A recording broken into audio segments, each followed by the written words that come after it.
In fact, I'm looking forward to this meeting because then I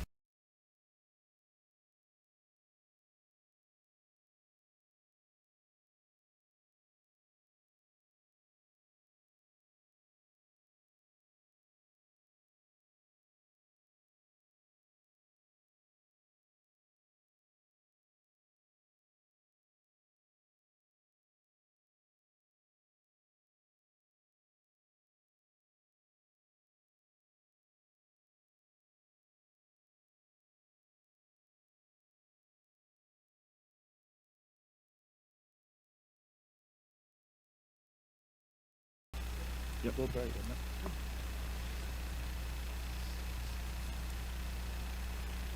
Alrighty, welcome everyone to the October 18th, 2021 Board of Education meeting for the Phelps-Clifton Springs Central School District. Just read the top of our agenda here. The Board of Education welcomes in-person attendance based on the New York State Department of Health Commissioner's determination on indoor masking pursuant to universal masking of teachers, staff, students, and visitors to P12 schools over the age of 2 is required. We kindly request the cooperation of all board meeting attendees in following this directive from the New York State Department of Health. Those wishing to submit public comments must sign up on site prior to the start of the meeting. Access the auditorium through the main atrium entrance on the south side of Midlakes High School. The meeting may also be viewed by watching the live stream on midlakes.org and the Midlakes Schools YouTube page. And I'll remind you, if you are watching us online, the agenda is available on the Midlakes school website. And if you wish to submit comments to the board, you can do so through our emails that are also available on the website. So with all that said, Crystal, can you lead us in the pledge, please?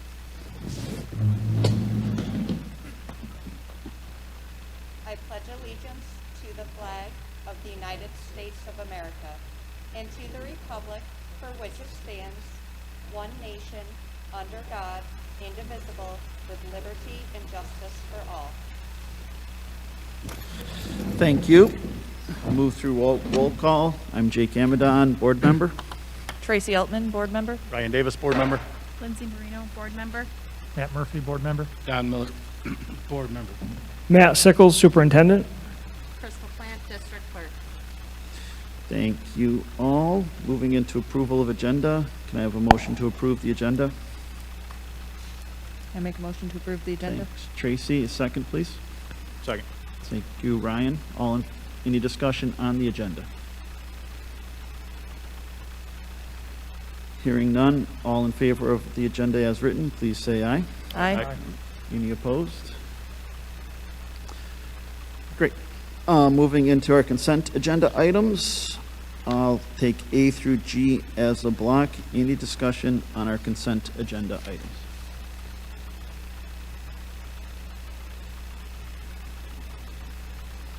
Hearing none, all in favor of the consent agenda, please say aye. Aye. Any opposed? Thank you. Moving into our presentations. Letter A is board recognition. Okay, thank you. Yep. So across New York State, this week is School Boards Recognition Week. And we would like to take this opportunity to express our appreciation of the Board of Education. You'll see at your seats are a variety of tokens of appreciation from Midlakes students and staff, branded with the Block M, some treats, and a case for your iPads, but also, and most importantly, some thank you notes from our students. We have thank you notes that were done by our elementary art classes, as well as our Eagle Time groups, some groups and some individuals from Eagle Time at the 7-12 level, as appreciation for your support of a program that's really off to a great start. And before I say any more, I want to kick it over to Todd to show a video that he put together that I think really encompasses the most important work of the board, which is to make sure our students have an outstanding experience here at school. And we have a video that shows one of the highlights to the start of the year.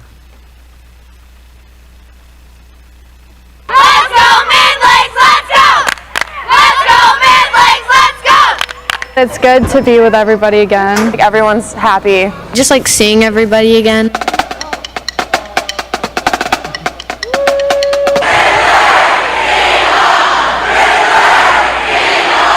pep rally was great. I saw a lot more people participate than I anticipated would. It's just crazy seeing like that many people in one place again after like such a long time of seeing no one around. I had no voice by the end of it. There was a lot of screaming. I think our seniors are both of the male and female senior were the only ones that made the shots.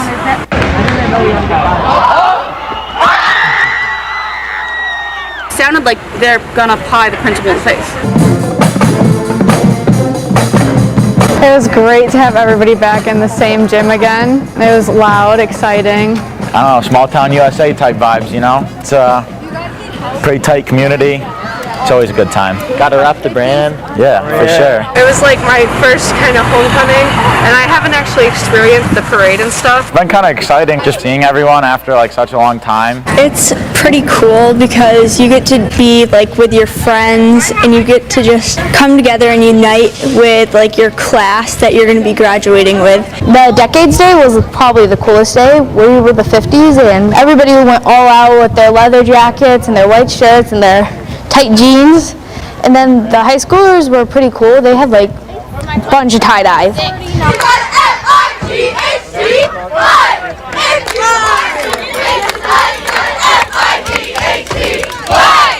It's just where everyone can come together, and it's really fun because you get to see like all the variety of people in the school when they dress up for like Black and Blue Day today. Everybody was dressed up. Everybody was glad to be back doing Spirit Week. It's just more fun to like do stuff with a whole bunch of people. I'm doing it because like for the festivities, school spirit. I think it's important to come together like this because even if you might not know the person, you guys can have a really good bond, and it's always fun to bond with new people. 1, 2, 3, go! Here we go, boys, let's go! Let's go! We've all been dying for something that will bring us back together, and I think that this Spirit Week was a really nice way to do that, to bring everybody back together. Seeing, you know, everyone dressed up, the atmosphere was there. The pep rally was fun. Nice to see everyone excited about some school sports, having some school spirit going on, you know, stuff like that. It's a good time. First homecoming game in 2 years, just super stoked. I think it was probably like one of the best turnouts for Spirit Week we've had since I've been in high school. It's nice to finally be back into class and have actually interacting with people. I just think it's a good event to get the community back together after everything that's happened. It's just really nice to see everyone back here celebrating a good time, you know, ready for some good old American football. A lot of people enjoyed themselves, and I'm glad that we got to do that.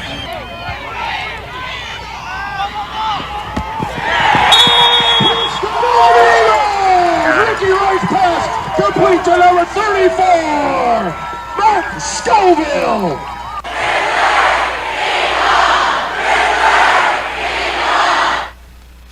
Thank you, Todd. So it has been, I don't need to tell anybody, a very long year and a half or so, filled with a lot of difficult decisions by the board, and sometimes being a board member is a thankless job. One that people often forget comes with no pay. It is a form of volunteerism, a very important form, and I thought you'd appreciate seeing what it's all about, the work that you've done to get students back and let them have these experiences. I do want to call attention to the fact, however, it was kind of glossed over in the video that, you know, the tradition of that half-court shot is that any student who makes it gets to pie the middle high school principal in the face. Oddly, twice, because two kids sank the half-court shot, but mysteriously, the pie in the face has not occurred yet. I'm not quite certain why. Tomorrow. How about tonight? I knew I could make them look. So anyway, thank you to the board on behalf of the administrative team, the staff, and most importantly, our students. Thank you for the many nights that I make you come out as I continue to add special board meetings for various reasons. But we do really appreciate your support and the outcomes that your support creates for our students. Thanks, Matt. Appreciate the sentiment. Todd, thank you. That was awesome. Well put together as always, and it's great to see all the students having fun and full school spirit. So it's most appreciated.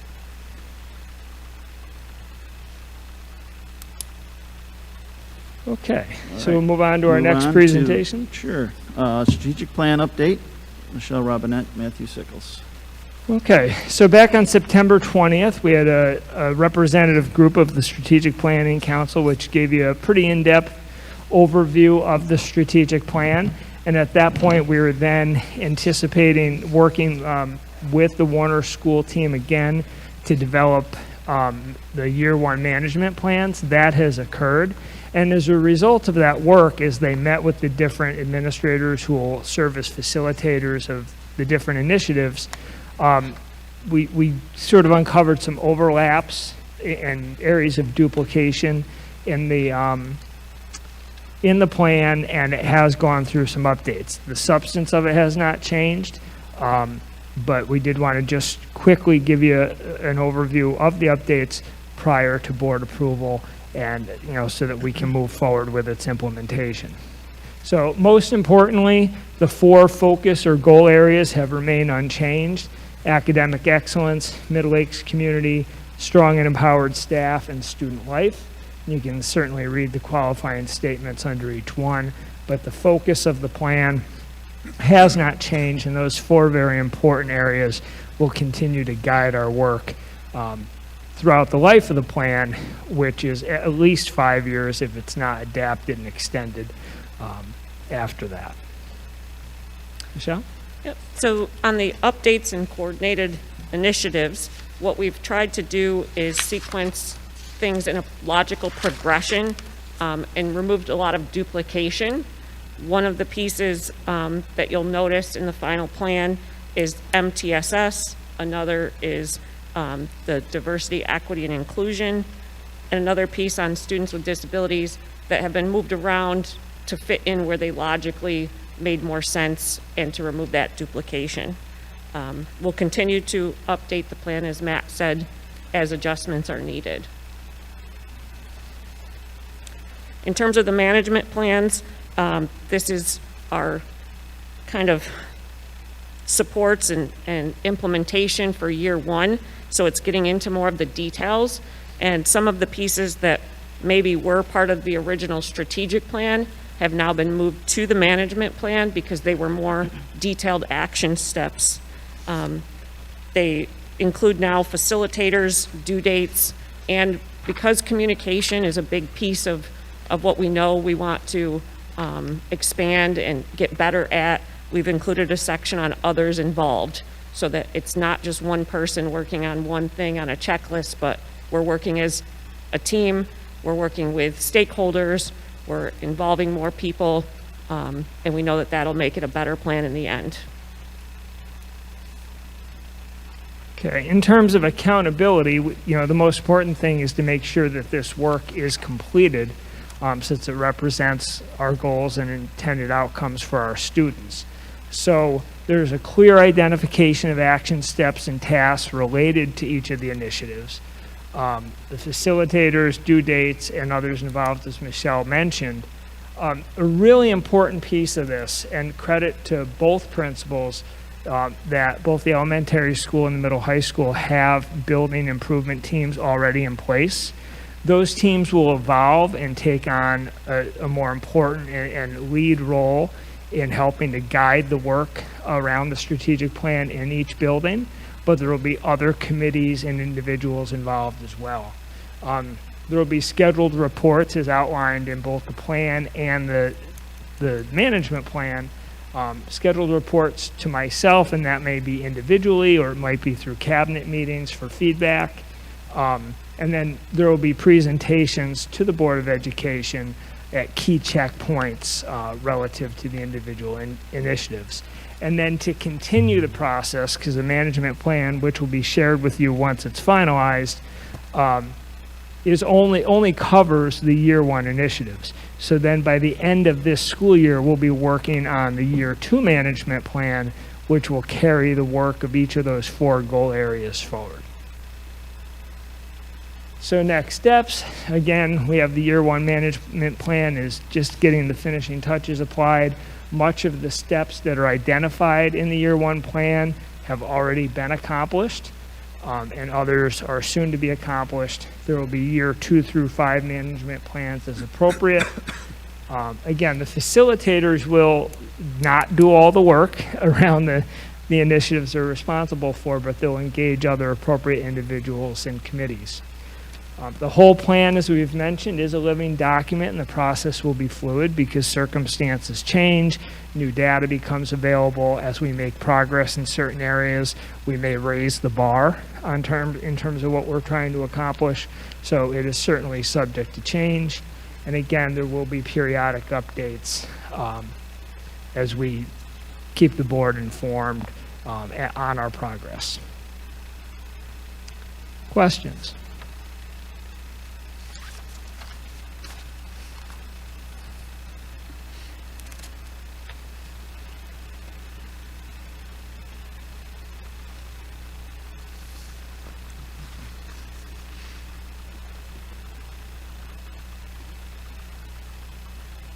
Matt, you say the management plans, year 1 management plan is being finalized by the team.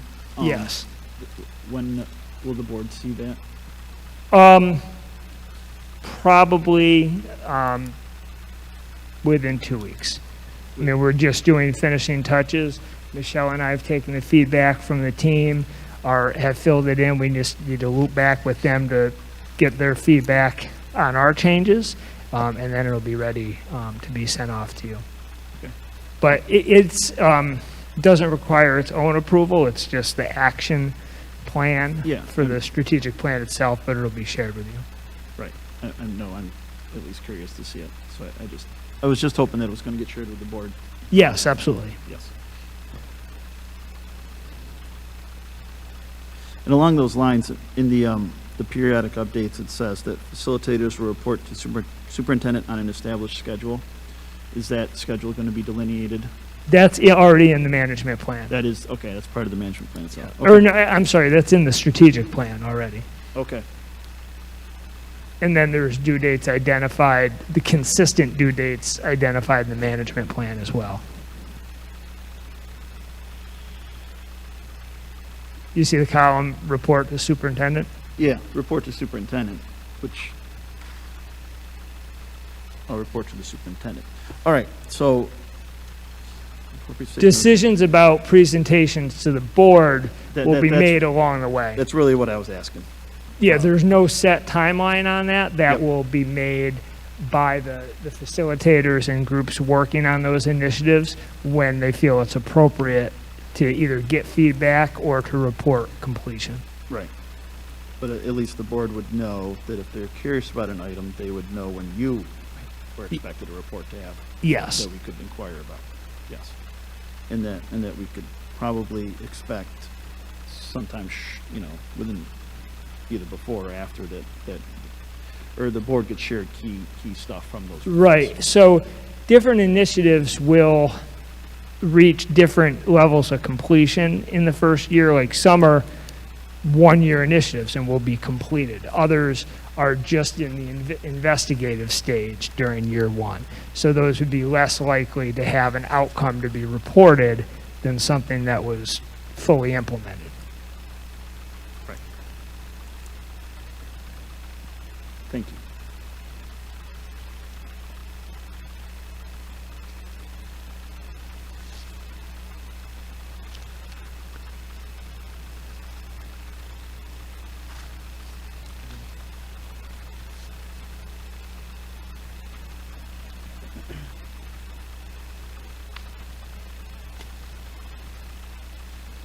I got another question. It's a little in the weeds. I don't know if it's really. I feel bad that I haven't mentioned any before, but I know in other strategic plans I've been part of, they've created key progress indicators or KPI type measurements, which are like dashboard type things that you can use to monitor parts of the strategic plan. that ours did not take that approach. Well, very much. actually, creating data protocols and improving our use of data is one of the initiatives. That's what I figured, and I was just not putting my finger on that right away. But, good. That makes sense. Thank you.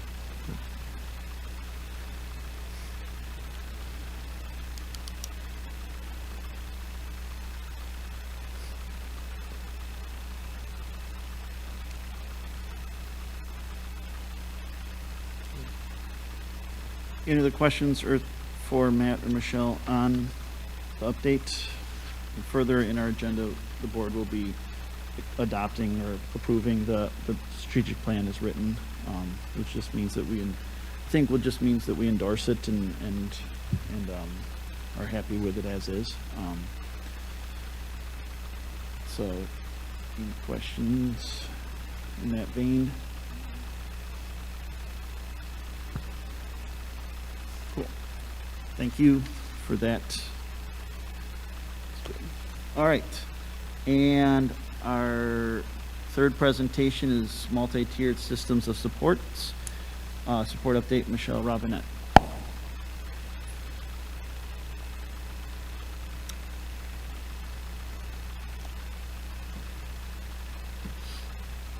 If you're watching at home, we're having our computer projection system is being played with.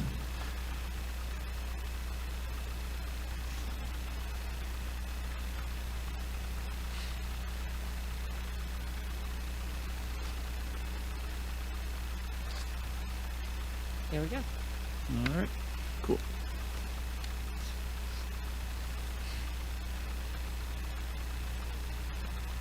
So, one of the first items on our strategic plan is to roll out our multi-tiered system of support plan. And this has been a long time in the making.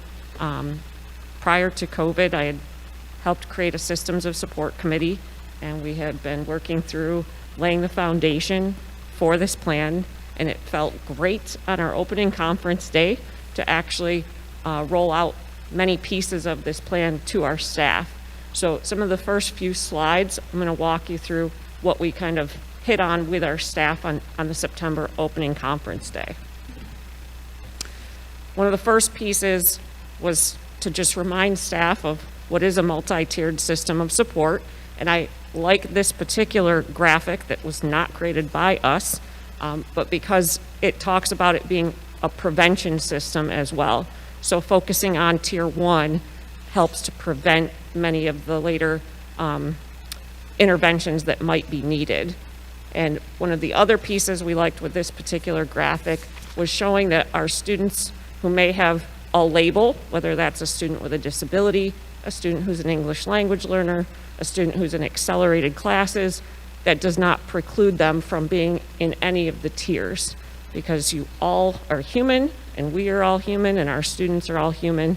So we may need extra support in math and be perfectly on par with reading, or we may be someone who needs extra supports in terms of counseling or other social emotional needs, but we don't need them for math, and vice versa. So what we did for the opening conference day with our staff is we took a look at the pyramid and we kind of just changed up the color, and we said we're going to focus on tier 1 to start off this new school year with having all students here 5 days a week. Everyone was extremely excited, and we said what we need to do is lay that foundation. And we took tier 1 and we broke tier 1 up into 3 particular areas we wanted our staff to hit on as they started off the new school year. The first being quality relationships. And Katie Pack, one of our social workers, walked staff through a whole piece on quality relationships, what we have in place, and what we can do to lay that foundation. The second piece at tier 1, Pete Zirkus, our Dean of Students in the elementary, led the staff through talking about our school-wide expectations and general classroom management strategies.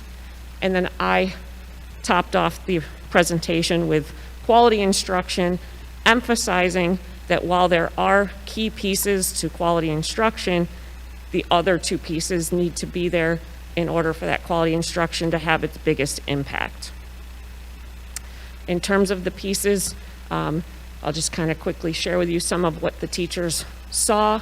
Quality relationships, Katie talked through all the different pieces that we have in place, everything from Eagle Time at the secondary building this year to our Character Strong SEL curriculum with our 2 counselors at the elementary now being delivered during an SEL block, to Win Time, which is What I Need Time, where we use that as a flexible time for kids to get interventions in reading, math, related services such as speech, OT, or PT, and many other pieces here where we all know quality relationships can exist inside and outside the classroom.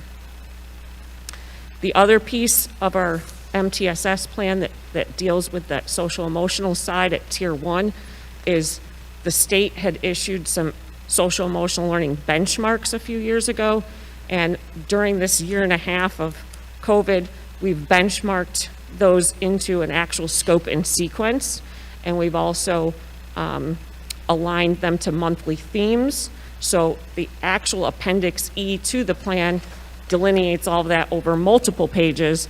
This slide just represents those monthly themes that we were rolling out to the staff this year. In terms of the school-wide expectations, our Appendix D has this piece that we made sure to roll out with our staff, where there's still a column there related to what we expect of students at school, but also what we expect to them on Zoom meetings. While we're trying to stay away from Zoom, it's almost like a bad word. We do know that it does have its place, and when we have students on quarantine or if whole classrooms have to be remote for a day, like we experienced unfortunately here a couple of weeks ago, we do have to have prepared kids for that. And what does it mean? What are you expecting? How will you communicate with them? All of those pieces. And then at the elementary level, also talking about just our regular communication through Seesaw, and on the secondary version, that would say Schoology. We did an activity with staff that Pete led regarding best practices in terms of classroom management and being proactive in setting up your classroom. The 6 pieces come from research from the Midwest PBIS group. So those just kind of give you that list of all the areas the teachers discussed. And then I shared with staff the 2 appendices related to Tier 1 instruction. The first being a direct instruction checklist, which is just some of the research-based best practices in lesson planning. And then the other appendix is what we call our if-then toolkit. So it may say for a student who's struggling in reading, if their difficulty is in phonics, then try this. If their difficulty in math is with addition and subtraction, then try this. And it's kind of that first line of intervention in the classroom level. We then just kind of brought everyone back together to remind them of these are our 3 things that we're really focusing as we start our new school year. And then we talked about the fact that we've been working with Wayne Finger Lakes BOCES to create a data dashboard for the district. While the data dashboard will play a huge piece in our MTSS plan and our MTSS work, you will notice that it also has pieces related to demographics and enrollment, attendance, behavior, separately, that could be part of a greater use for the administrative team and the district as a whole. Our plan for the upcoming October conference day would be to have another session related to MTSS where we can dig deeper, share more with the Power BI dashboard, and we also have staff meetings, grade level and data meetings. Today was actually our 2nd and 3rd grade data meetings, so it was very exciting to be looking at data. While some of the data may not be where we want it to be, we also had some things from the data that we took away as celebrations, and we're looking forward to moving the needle. The last piece that's an appendix to our plan are what we're calling data flow charts. There is a data flow chart for K-6 social emotional needs. There's one, as you can see here, for 7-12. And then every grade level has their own flow chart for reading and math K through 8. They're very similar, and these, like most of the appendices, I feel like will need to be updated on a regular basis as our needs change or as we try things and find that something else may be better for our students. What I'm displaying here is your first look at data and where we're at. So this fall, we gave the social emotional screener from Fastbridge to all students K through 12. And using the pyramid as the visual, what this is saying is 74.6% of our students, kindergarten through 12, are at the tier 1 level of not necessarily needing additional supports beyond our character strong and our Eagle time. 20.8% of students are at that tier 2 level, maybe needing a small group of intervention, and 4.6% of our students are at the tier 3 level where they may need individual counseling, an FBA, functional behavioral assessment, and behavior plan. So these are the pieces to the puzzle that we're pulling and putting together with the data.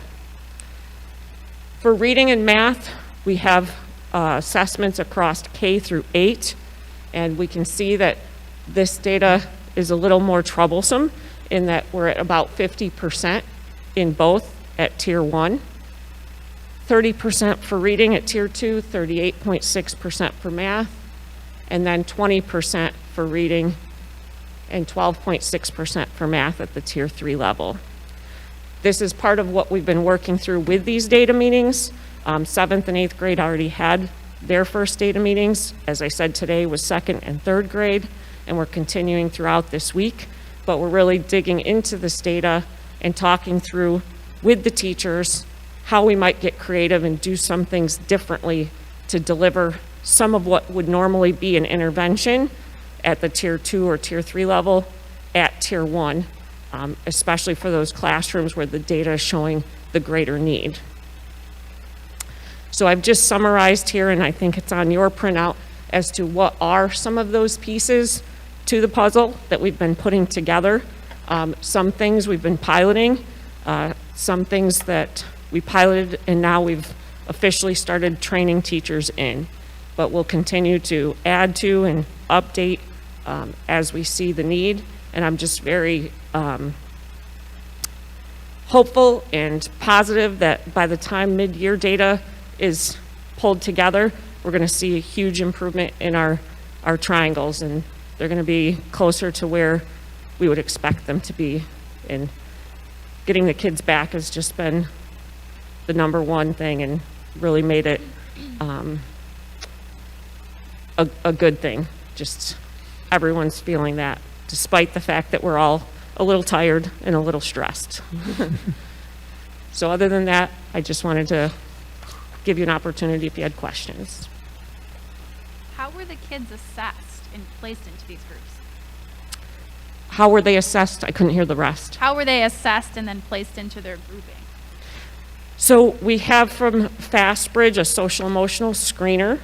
The students take where they answer about 20 questions related to anything from like, I can pay attention in class to I get angry, and they choose often, sometimes never, those types of pieces. At kindergarten and first, the teachers do an assessment of their social emotional pieces in terms of what they see in the classroom, because the students may not have that ability to recognize that about themselves. For reading and math, we're actually trying to use multiple data points. So we have everything from reading assessments that are given one-on-one with students to assessments that the students take on the computer, and then we compile those with those flow charts. So the flow chart you'll see may list the different assessments that are pulled together. So Lindsay, just to clarify, are you asking if the students are being tracked and grouped according to those metrics. Yeah, right. So like they based on their score, then you put them into the percentage of which they fall, right? Mm-hmm. What, in terms of tracking their performance, but they're not necessarily being separated out. We're using win time to provide the tier 2 and tier 3 supports. And in reading, there's reading workshop time as part of the core. So students will all receive this green level, which is your tier 1 across the social, emotional, reading, or math. Every student gets those pieces. And then the yellow area for tier 2 and the red for tier 3 are added on either during that win time or, like I said, during reading workshop is another time.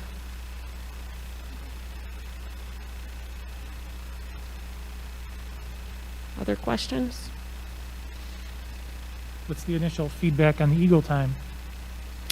So far, it's been great from what I'm hearing. The PTO was a bit surprised to find out that they needed 290 pumpkins for just the middle school, high school, because they offered it up for them to participate in the pumpkin decorating contest, which has typically been reserved for the elementary kids. But I think the kids are excited to have that time to just bond and do various activities. I know my 2 at home that are 10th graders have enjoyed it.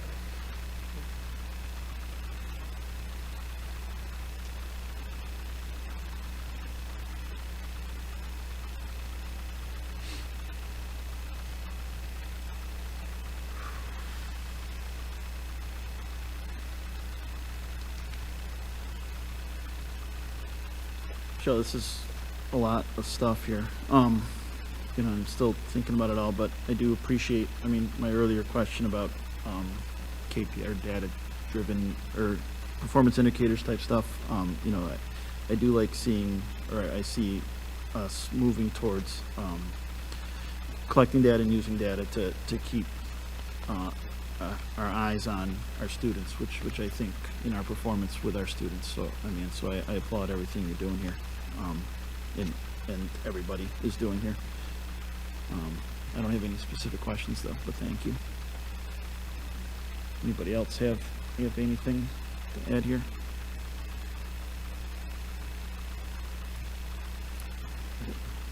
Thank you. Thank you, Michelle. Thank you, Michelle. Thanks.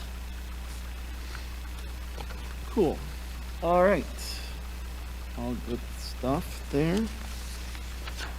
So presentations. So moving into reports for County School Boards Association. I don't have anything additional to report. I don't know if anybody else does. Seeing those, move to superintendent's report. So Matt. Okay. I want to start just by giving an update on the COVID testing program in collaboration with Ontario County. I do want to preface by saying that this continues to be a work in progress, and it's no exaggeration to say that I learn new information every day as the county mobilizes its efforts, gets its staffing and supplies together, and then works with the different school districts to start testing. Just as a reminder, there are 3 different levels or types of testing that will occur.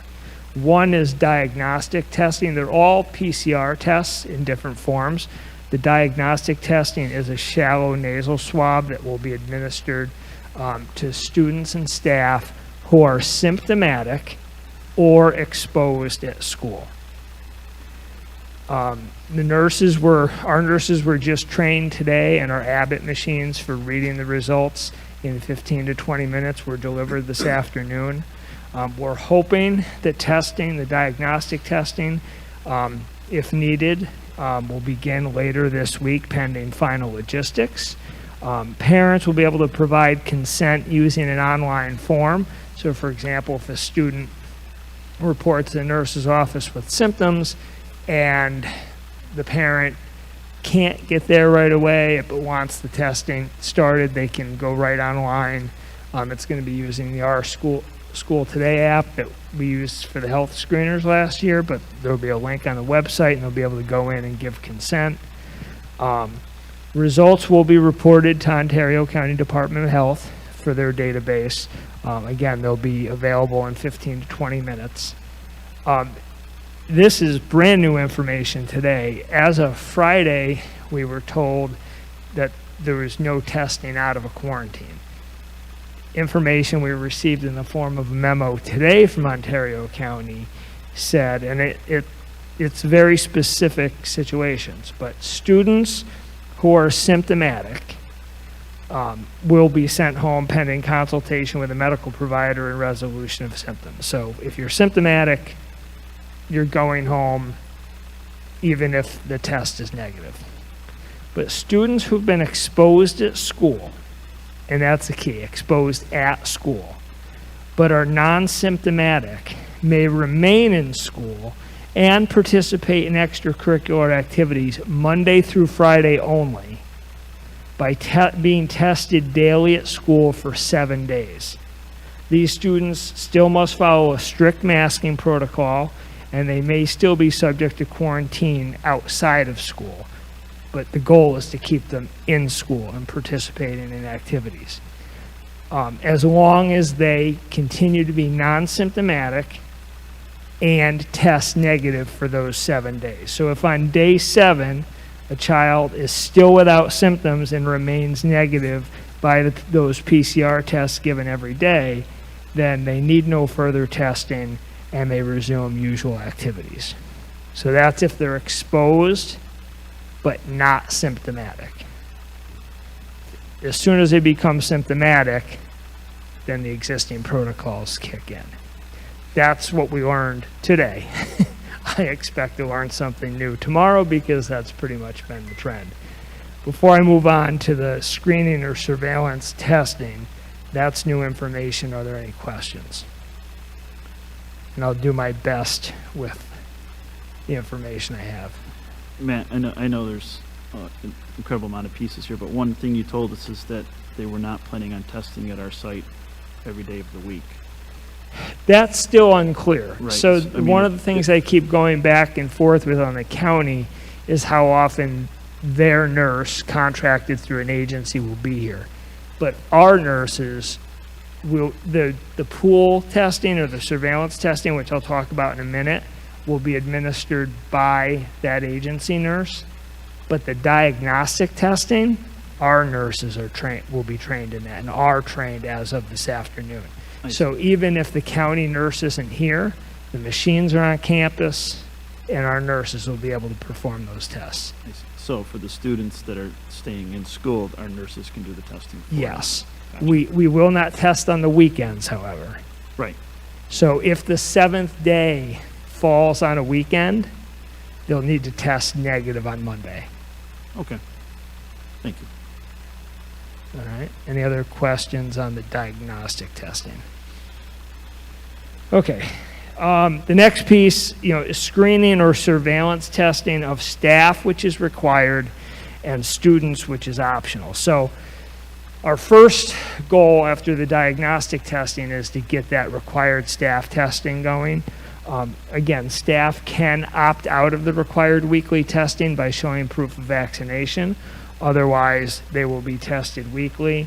That's through a cheek swab, and we'll have results in 24 to 48 hours from the time that the samples are shipped to the lab. That's still being ironed out. We're still waiting confirmation of our assigned nurse and receipt of the supplies. So while there are some schools who have started, there's like maybe 3 or 4 schools in the county who have started their diagnostic testing, and we expect to within a few days. There are none that I'm aware of that have started the surveillance testing, because that's a little bit larger mobilization, and we're getting those agency nurses trained and assigned to schools. Once we're hoping that the first round of staff testing will happen during the week of the 25th. We had originally hoped for this week. That's not going to happen. We're hoping for next week. We want to get through a round of that and also confirm a whole bunch of details before we communicate out to parents, start having them register their kids if they're interested in the optional testing, because the last thing I want to do is put out information and then the next day have to correct it, creating confusion. So more likely than not, it'll be at least the week of November 1st that we start the surveillance testing of students. Again, that's the shallow cheek swab. Depending upon the level of staffing, how many days a week is the nurse going to be here, and how many students do we have whose parents give consent for that testing, that will determine how often the students are tested. If it's a number that's manageable and we can test every kid who signed up every week, we will. Or we might batch them randomly, test 20%, 30% every week. Again, it's surveillance testing that's designed to sort of just identify clusters and be proactive. It's a little bit different goal than the diagnostic testing. So I know there are a lot of people interested in this, getting questions, but we're just working through the process. There are a lot of moving parts. Ontario County has never done this before. School districts have never done it before. So we're just working together on all the details. I want to make sure that we have everything, confirmed before we roll it out. Other questions on testing? No, so the only thing I was thinking about, so say the pool comes back positive.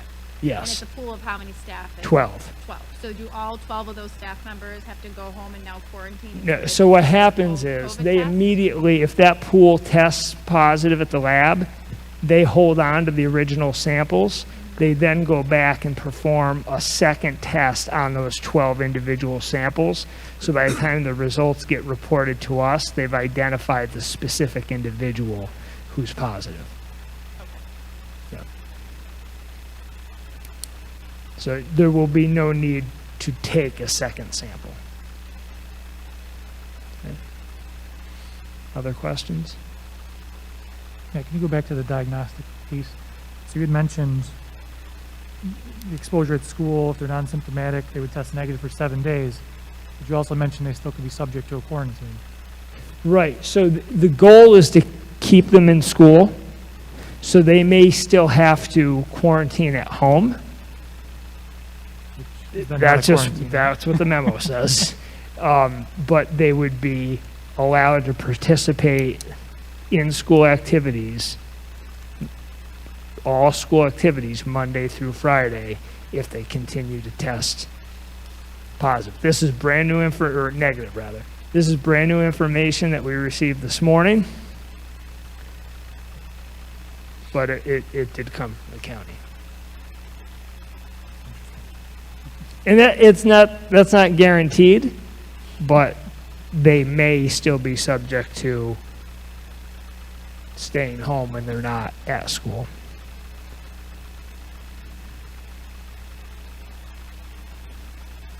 And that's an option. I mean, that's if they're exposed and non-symptomatic. The parent can decline the testing, but then they're going to be quarantined if they're not vaccinated.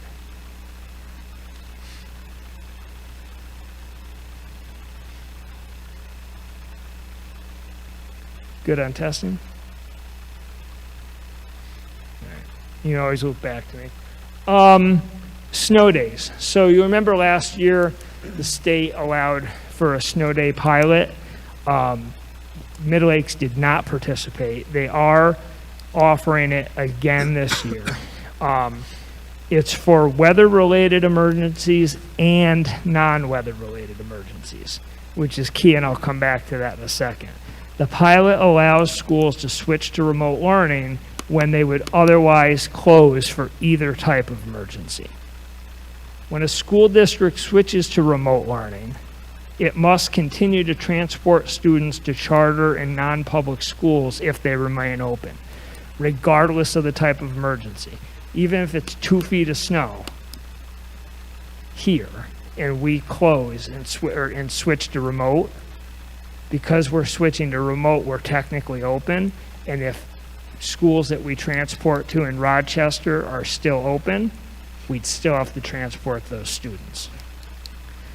Obviously, that's problematic on days of inclement weather, less so if you close for a non-weather related emergency. Midlakes is committed, as we were last year, to the social, emotional, and cultural benefits of traditional snow days for inclement weather.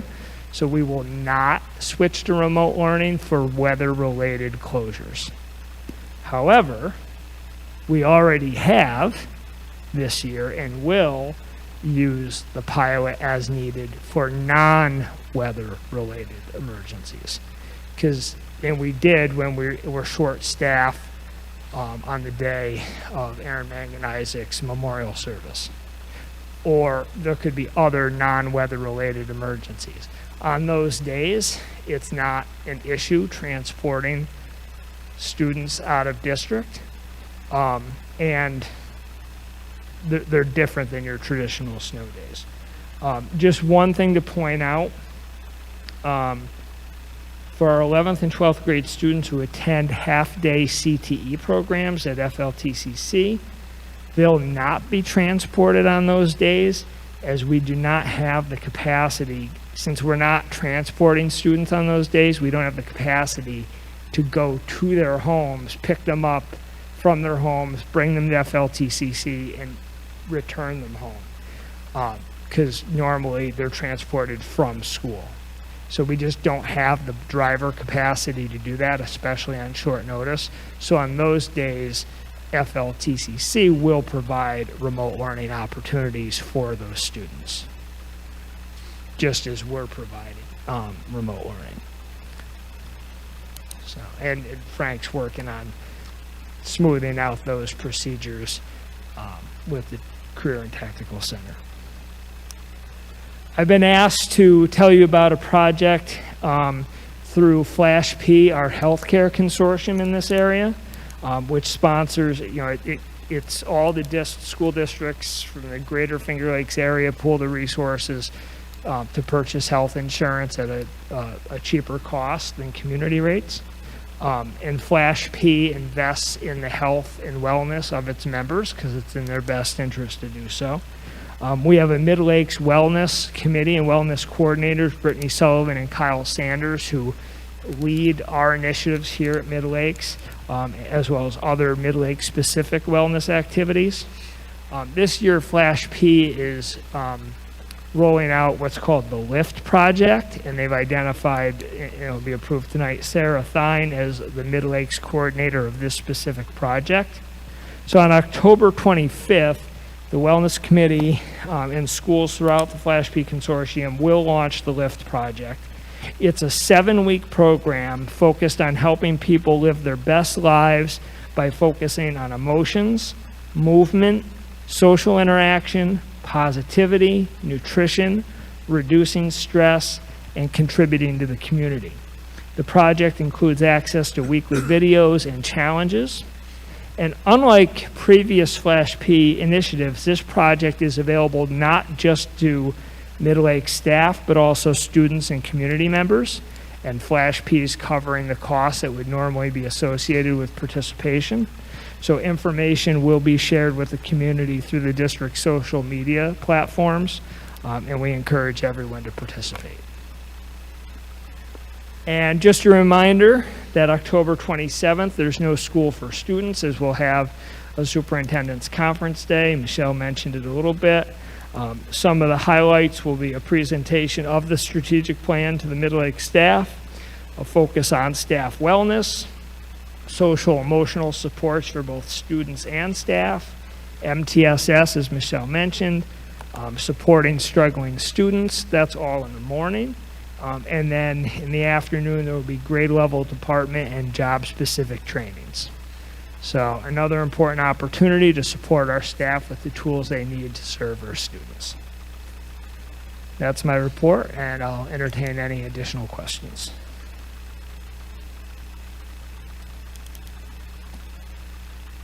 Man, on snow days, so we did switch to remote learning for half our district last week. Right. Did we use half a snow day for that? No. So by switching to remote, that's the pilot piece.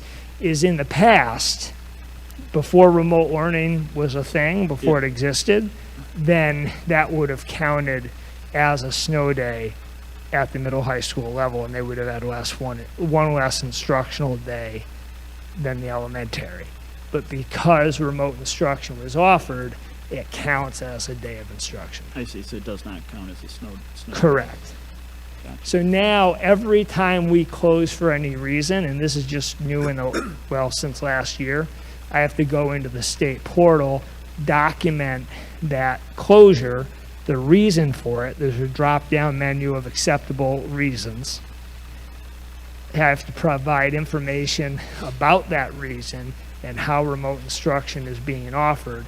And then on the day that we reopen, I have to go back in, fill out another report that talks about how and why we reopened. Thank you.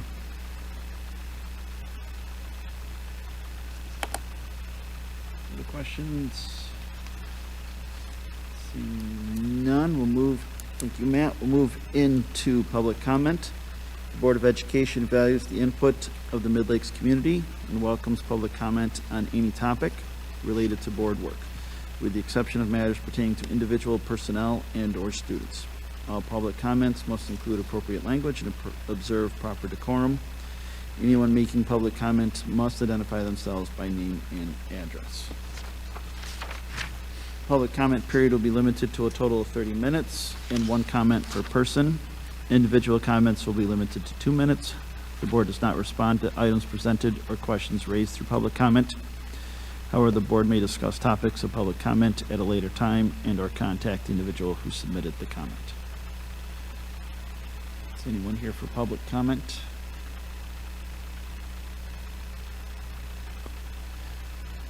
Seeing none, just remind you, if you are observing this meeting at through the internet, the board's emails addresses are available on the board website, and you can also submit comments to the board that way.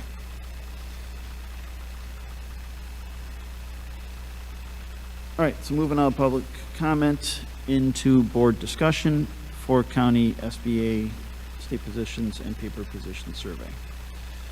So, 2 meetings ago, I mentioned this, and then last meeting, I was passed it out and suggested that we provide feedback to me with your thoughts on how the board should respond to the 4-county committee.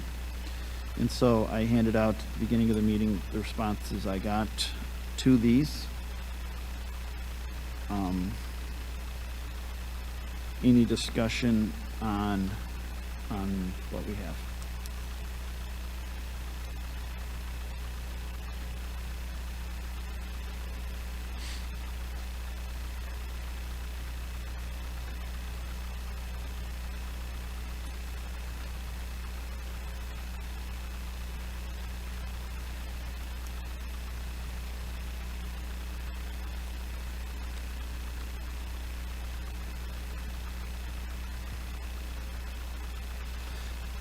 All right, well, hearing none, I'll move forward with what I got.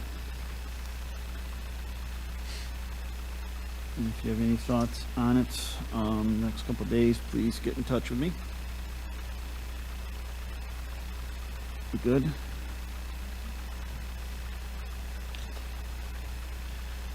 Next item for board discussion is the goals for 21-22.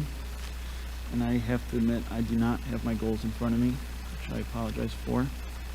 So I forget what our first goal is. But my intention tonight. I don't have them in front of me either. Go ahead, your intention for me. Was to talk about the first one, but I don't know what it is. Oh, so, and one of our goals is about our board handbook. Okay. I don't know if is anybody, I'm attending the training tomorrow. Is anybody else signed up for training tomorrow on handbook? So I'm hoping to get some good comprehensive, I'm hoping that the handbook that we have almost finalized is on par with what everyone's recommending and the samples. So I'll have something to report on at the next meeting about that piece. That goal. Well, that's cool.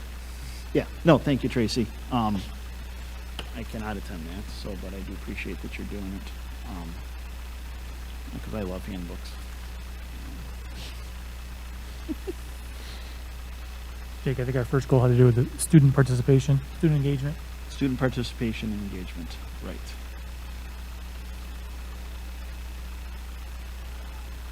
Let's talk about that next meeting, so that I have it in front of me and can better lead the discussion on that.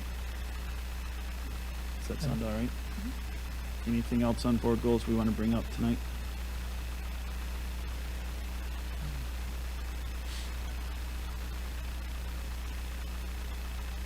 All right, now the next thing is a board discussion on committee assignments. So the reason why why we decided to bring this back is with Sherry leaving the board a couple months ago, she was present at the meeting where we created our board committees, and then resigned shortly after the meeting, and so she agreed to sit on one place on our committees, but now that we have appointed Lindsay to take her seat,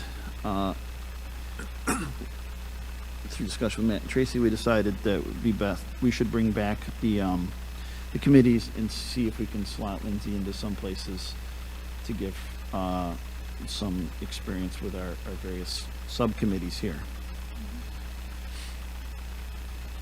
And just to tie back to our previous conversation, if we, one goal of a board handbook, Lindsay, would be to outline what all these committees do, so that you would know more, and we all would know more about what we can expect when we sign up for one of these committees. So we'll do the best we can here. With that, I mean, this is not how we normally deal with committee assignments, and so a little awkward, is anybody, Lindsay, is there anything you want, or is there anybody want to help me move things around a little bit?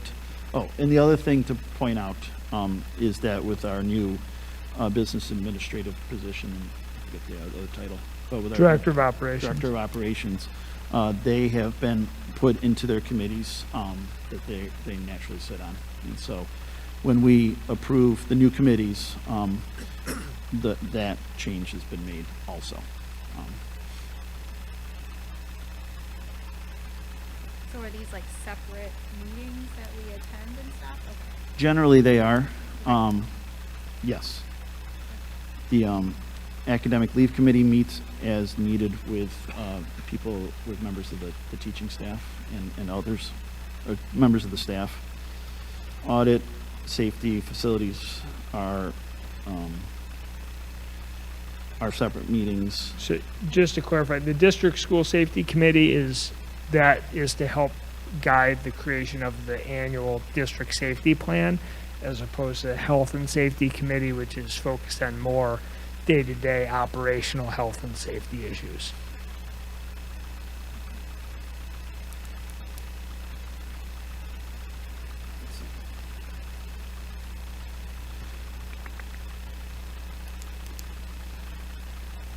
Do you have any other questions as to what any of them entail? For you? Well, I would probably choose to be on the health and safety committee to start with, right? Just because. Yeah, because that's what you know about. Right.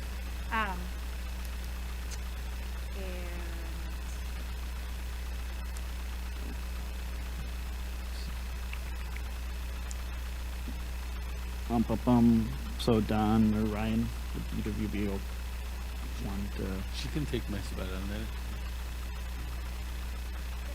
Okay.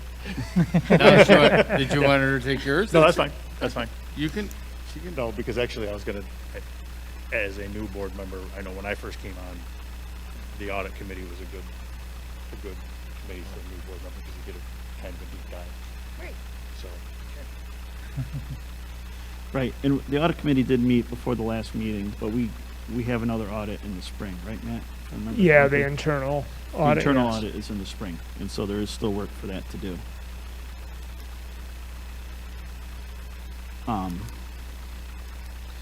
So Lindsay, so Don, I'll take we'll take Don off of health and safety and put Lindsay on that.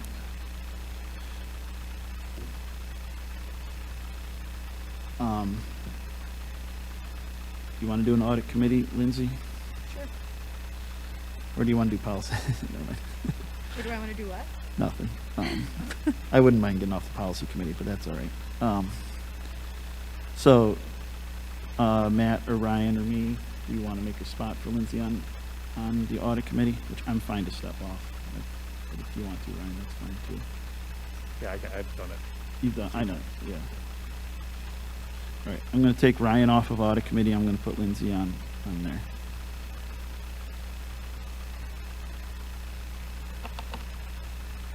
And that, I mean, that's probably enough, moving around. But if anybody else has got ideas. Well, Sure. we need an alternate for the Fort County Yeah. Board of Directors, correct? Yeah. You wanna do Is that the Saturday morning one? that? No. That's No, the, it's Monday or Tuesday nights. those are tough too. Yeah. They do meet by Zoom.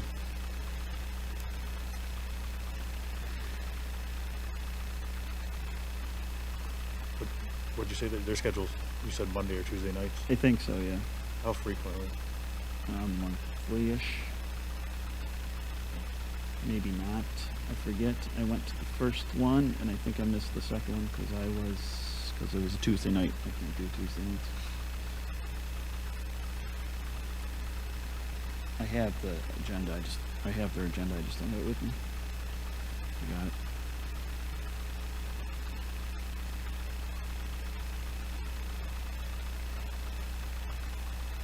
You can put me as your alternate. That's fine. All right. Thanks, Ryan.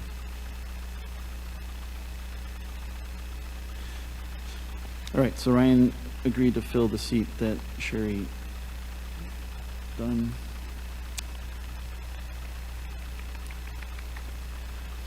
All right. So just to review, audit committee, I moved Ryan out and moved Lindsay in. Fort County Board of Directors, Ryan filled that spot. And Health and Safety Committee, I moved Don out and I put Lindsay on that. Does that, Lindsay, that sound all right to you? And so we'll approve these at the next meeting, correct? I believe so. Right, that was the plan, Matt? The plan was to approve these changes at the next meeting. Correct. Wait until after Carl and Matt begin. Oh, right, they haven't started their jobs yet. They So haven't started, We should not so. put them on committees yet. Rather than approving the list twice. Yep. Cool. All right, that's good. Thank you, everyone, on that. Does anyone have any additional topics they want to discuss amongst the board this time? I do not.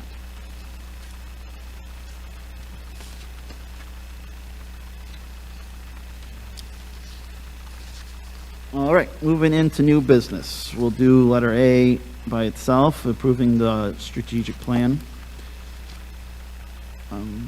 Any discussion on approving the strategic plan?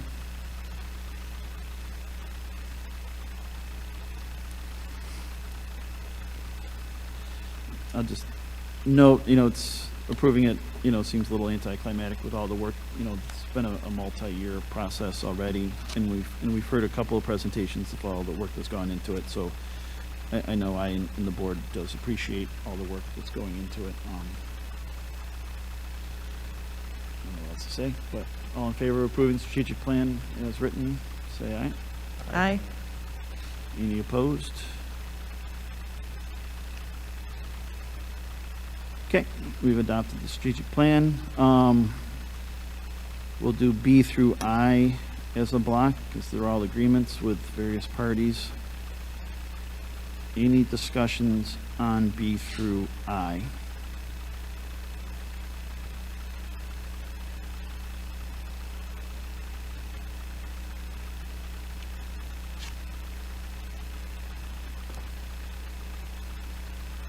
Hearing none, all in favor of approving B through I, please say aye. Aye. Any opposed? Letter J is fundraisers. Any discussion on letter J?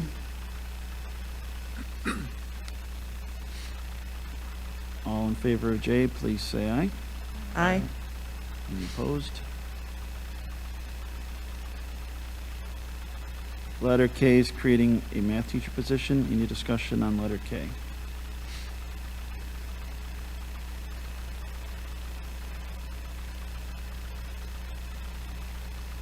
Hearing none, all in favor of item K, please say aye. Aye. Any opposed? Letter L, donation. Any discussion on letter L? Just wondering if that, is that earmarked for something in particular? So, what's Frank, the- you want to explain how this check showed up? I can try. So, when this check showed up about 2 weeks ago on my desk with no explanation, no letter, no anything, just a $1,500 check made out to Midlakes High School. They didn't even have a phone number, so I had to do some research to get a hold of this organization. They didn't have a phone number that I could physically call, so I had to email. So apparently this organization had some funds left over, and all of their component districts in Ontario County, they said there was 9, they sent a check for $1,500 for us to support students with no explanation. So I'm sure there was 9 other districts that were going through the same thing of, why did I get a $1,500 check? So we are going to use the money to support our Eagle Days at the middle school and fund that for the kids, to support our students with that. Thank you. Thank you. Well, that's fun, Frank. That probably doesn't happen every day, huh? Cool. Any further discussion on L? All in favor of free money, please say aye. Aye. Any opposed? Personnel, letter A, 1 through 5, appointments. Any discussion on 1 through 5? Letter A, 1 through 5.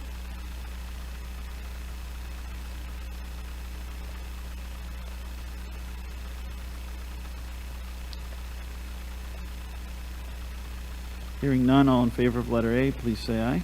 Aye. Any opposed? Letter B, resignations. Any discussion on letter B?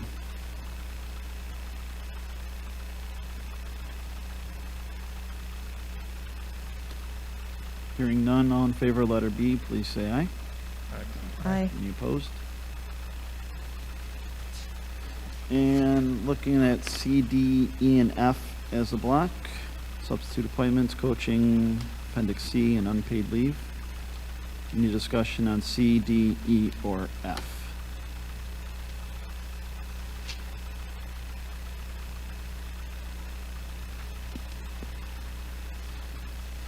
All in favor of C, D, E, and F, please say aye. Aye. Any opposed? And that takes care of personnel, moves us through personnel, so we're into our second public comment block.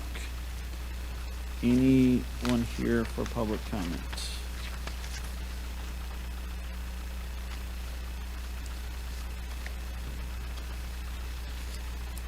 Seeing none, we'll move to adjourn. All in favor of adjourning and moving into executive session, please say aye. Aye. Any opposed to that? No. Okay. Thank you. We're adjourned and we'll move into executive session. Thank you all.